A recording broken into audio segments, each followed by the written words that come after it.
Gardening is one of Britain's most popular hobbies, and we're here today at Wrest Park to find out all the wonderful things that people could buy in Bedfordshire to put in their gardens. What's involved in organising this event? Mostly from an open area and from beginning to end, getting stall holders from garden furniture to nurseries, anything in between to do with the garden, and putting it all together, advertising it, getting all the facilities, marquees in, etc., and putting on the show, and then hoping the public come on the day that it's opened. And how many people do you get normally? We normally get somewhere between 12 and 14,000 over the 3 days. And what would you advise somebody who has no idea about gardening to do when they get here?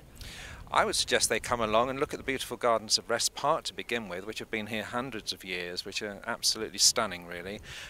We also have lots of nurseries here, and they're experts in their field, so they can tell you all about their plants. And we also have a Gardeners Academy where we have visiting lecturers who will answer any questions about problems with plants or give you advice, or you can sit down and listen to various talks throughout the weekend. Graham, I've got a little problem with my front garden. It's quite small, it faces into the north, so it's rather shady, and what I'd like is a garden that looks nice and inviting but doesn't need an awful lot of maintenance. What would you recommend for me? Well, bamboos can be very good in that area of the garden, but you want one that's not going to get too low. There's one called Fargesia rufa, which is quite a low growing one. Euonymus, green and white leaves, that's a very useful plant, will grow anywhere. And try and fill it up with a few spring bulbs, which help very well. Hydrangeas will grow very well out in that sort of area, and peonies are quite good to give that sort of spring brightening and colour, and you can mix those with begonias and hostas and Alchemilla mollis, lady's mantle, that sort of thing. So they work rather well together.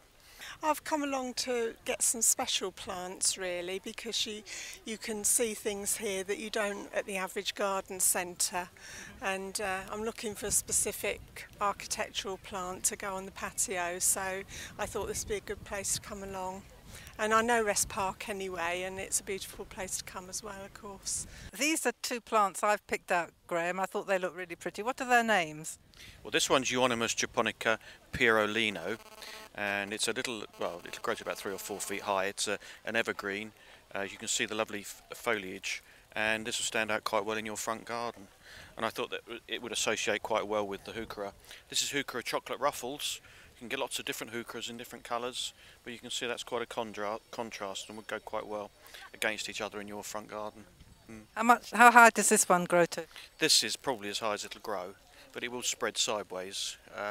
So next to a path, it'll tumble over the path and soften those hard edges, which would be quite good. And this is a little bit bigger, probably one a little bit further back.